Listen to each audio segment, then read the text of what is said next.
Welcome to SBI's GTM Value Creation Corner podcast with SBI CEO Mike Hoffman hosting.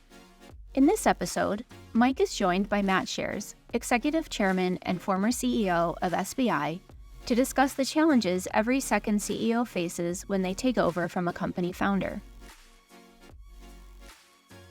Their conversation on what differentiates successor CEOs from founders make up the main points in Matt's book, The Second CEO.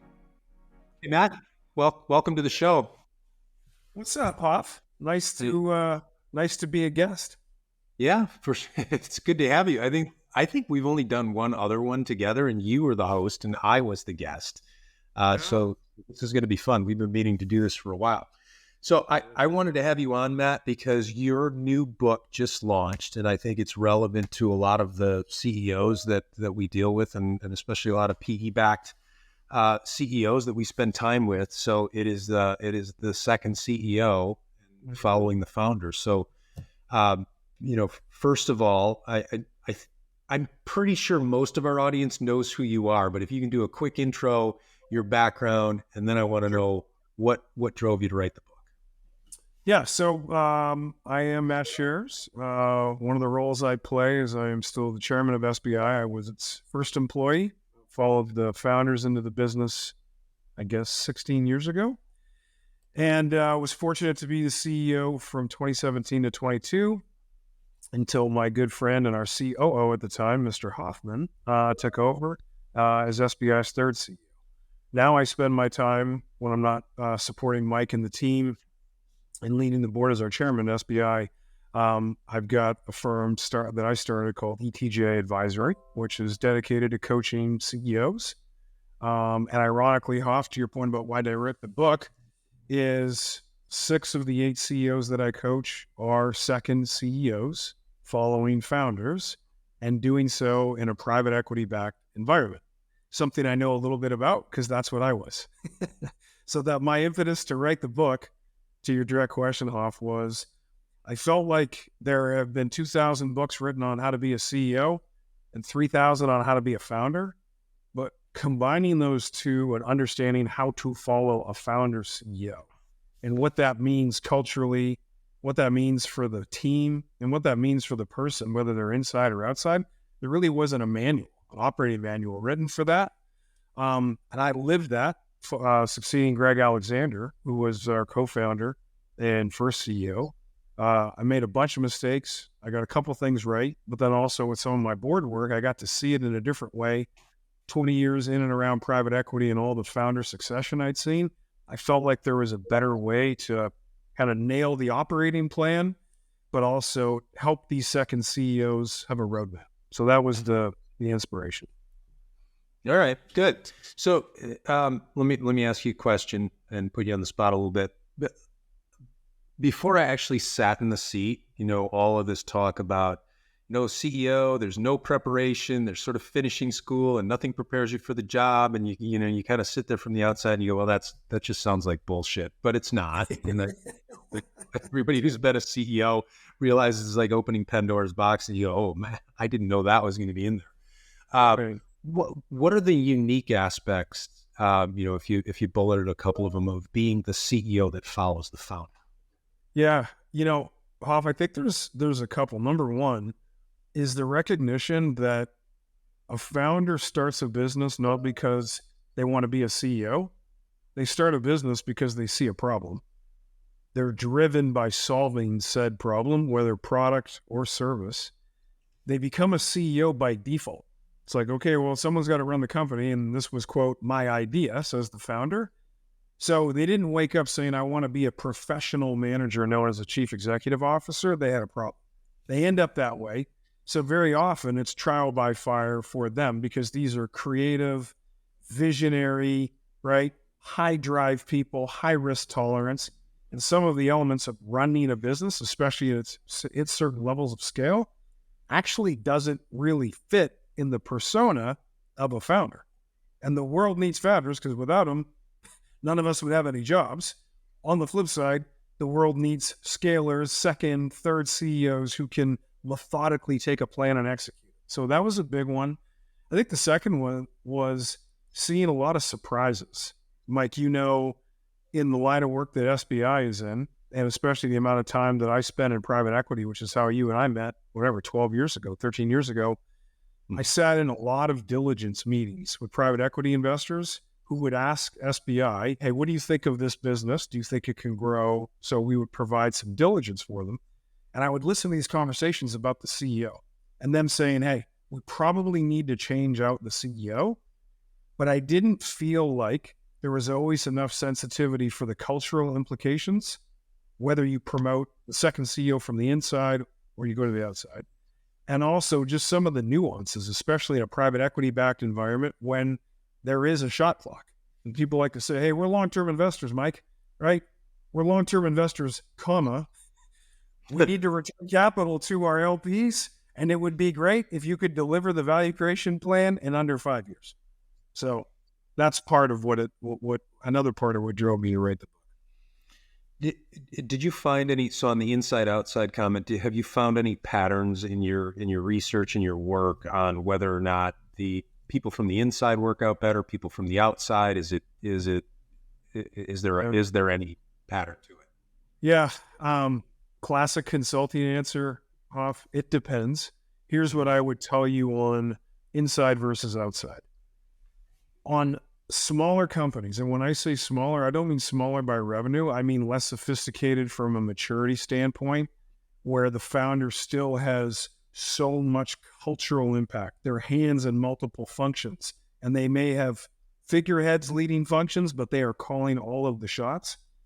The insider is an easier transition than the outsider.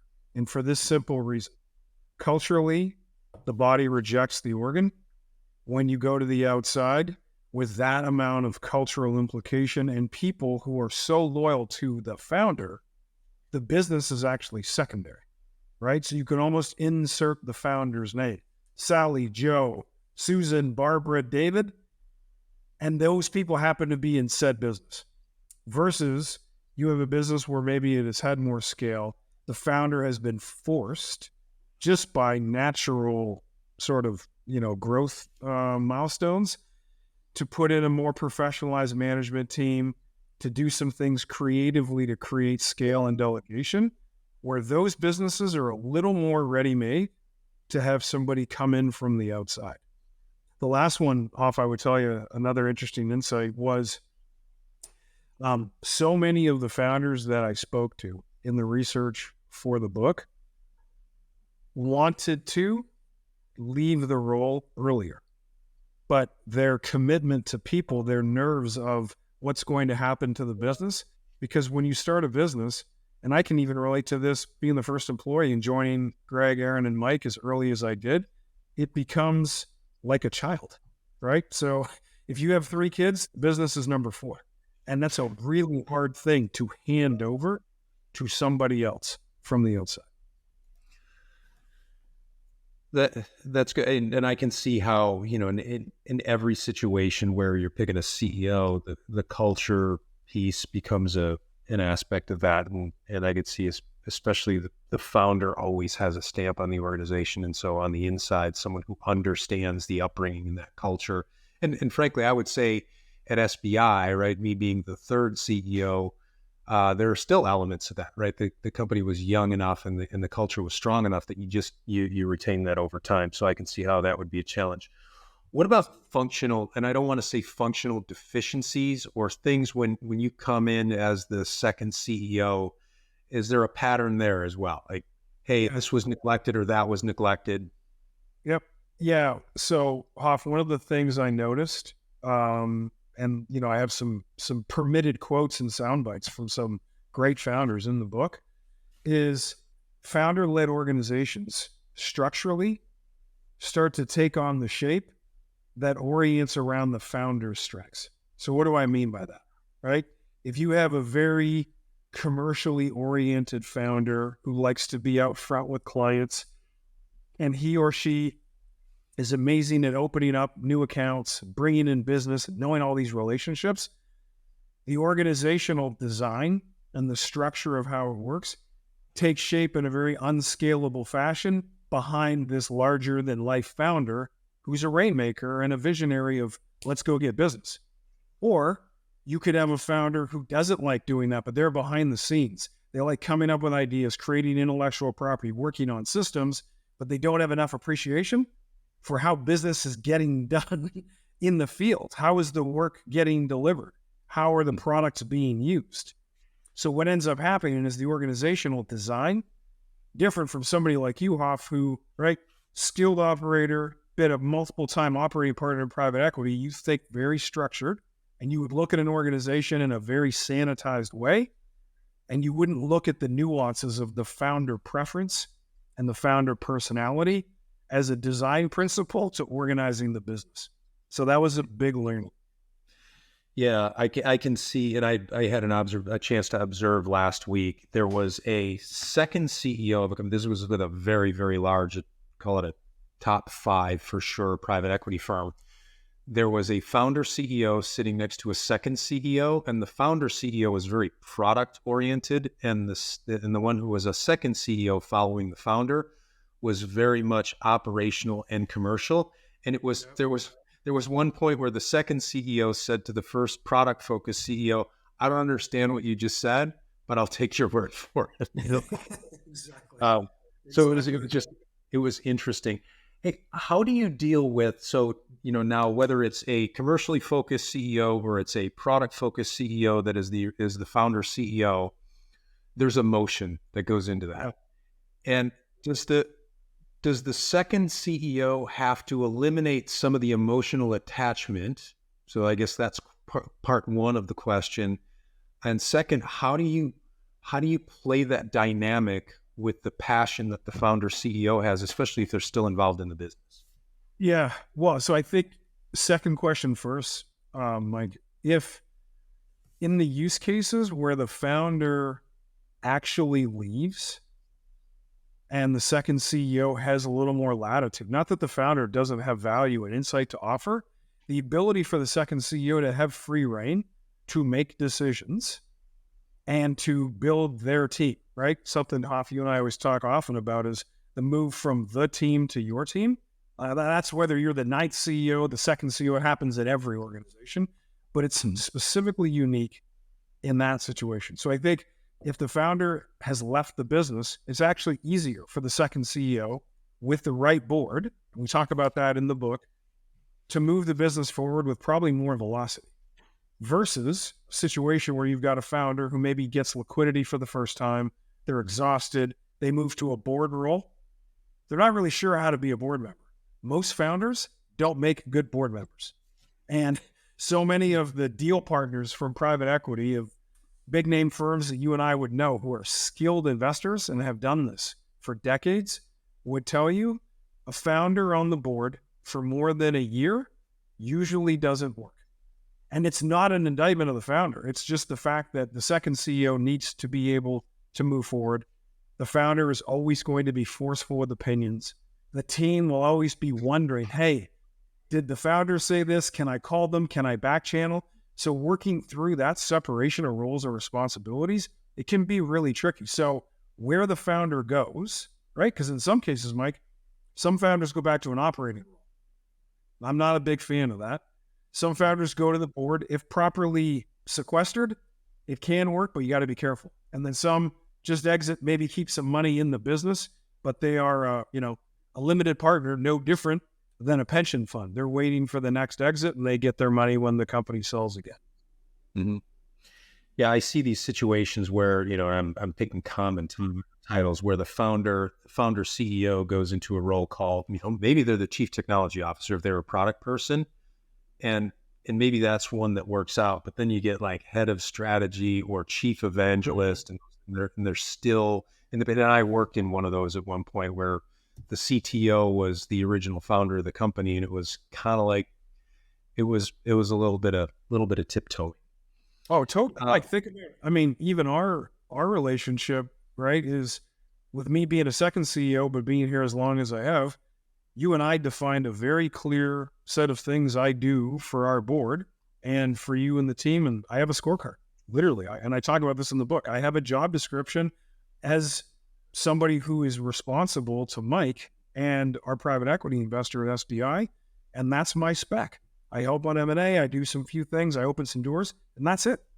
And getting that level of clarity, but also the person who is leaving the seat has to put their ego aside, present company included, and go, you know what? I'm not running the company. And I'm okay with that. Yep. Well, every once in a while, we still have our exchanges where I go, hey, Matt, is it really in your swim lane? Yes, we do. Old habits die hard. So I'm thinking right now about, and this might be valuable to some of the CEOs out there who are founder CEOs who have been in the seat for a long time.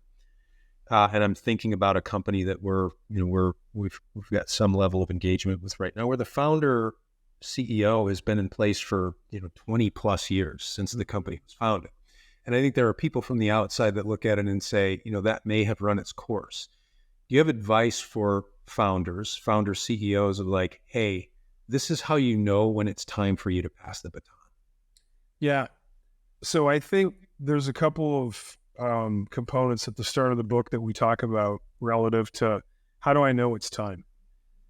Is recognizing that founders are founders for a reason, and the original thinking they had and the problem that they were solving for, they weren't necessarily waking up going, I want to be a CEO of a 4,000 person company that has a global footprint. They said, I've got a better idea on solving the way that, product configuration happens in an agile environment because I don't like the way it is right now. So I think recognizing that you have an identity that gets tied to who you are in business as opposed to an identity that gets tied to who you are. And a lot of founders have a hard time, just like athletes. And I have experience in both lines of work at recognizing you're not defined by what you do. You're defined by who you are. And then the other one I would say off is the ability that founders, those that have stayed in the role and continue to run their companies, they're comfortable reimagining. And if you look at a business that's gone through multiple transformations, where the founder can also be objective enough and go, man, things aren't working, whether it's hiring a board, whether it's hiring a coach, surrounding themselves with strong people as opposed to I'm still in charge. That's another indicator we saw in the research of founders that truly had made the jump, stayed in the role and executed as a scaler, somebody who could scale a business. Always they have passion for it, but they almost had their own rebirth, if that makes sense. Yeah. That's good. What are the, what are the biggest friction points that you see between the second CEO and the founder? If you could characterize. Yep. So number one, team. Founder has opinions on who the team should be. Second CEO needs to not only build their own team, but do it in a future back way that reflects the next run of value creation. And very often founders are present for, are thinking about like how we got here. They're very nostalgic and they're emotional because people followed them. Somebody who's following a founder CEO, especially if they come from the outside, is going to look more like, hey, 5 years from now, what do we need to be? How do we get there? What is our strategy? Who are the seats around the table that need to be filled? And they don't think about names of people. Oh, we got to have Joanne. We got to have Dave. We got to have Scott. They go, I need a product leader who understands how generative AI is going to be a critical part of what we're doing 5 years from now. So how do I work backwards? So they think about capabilities and levers. Founders think often with people first. And that's a hard thing. But that by far, Mike, that was the number one item. Yeah, that goes a little bit back to the emotional question that I asked. There's an emotional attachment to the product, to the people, to the culture, to what I built, to what I invented.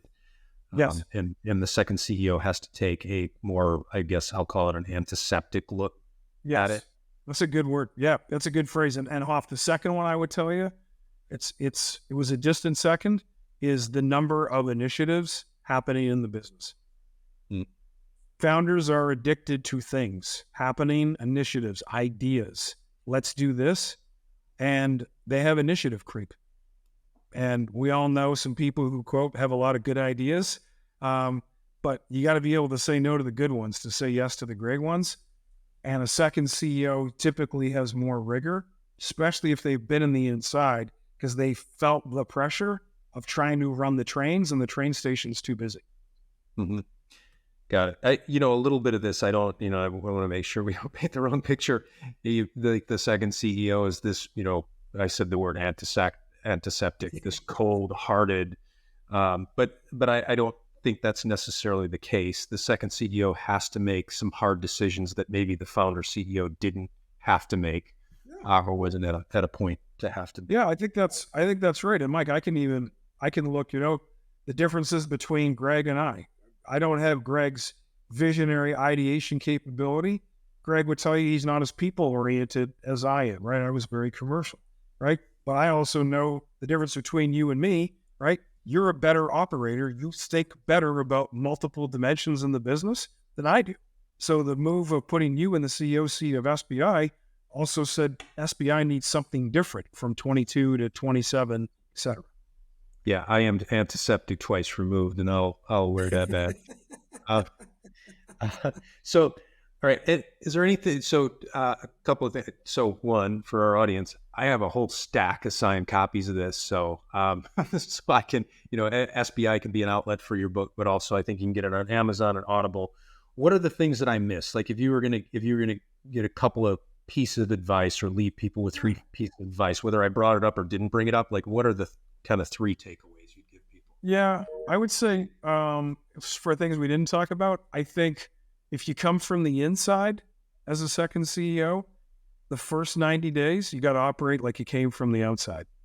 And that's really hard to do, to take a true objective view of the business versus just jumping in and continuing what was happening. The second one I would say is around the decisions of the processes that run the company functionally. The best way to evaluate your functional leaders is have them explain to you the 3 to 5 core processes they use to run their function.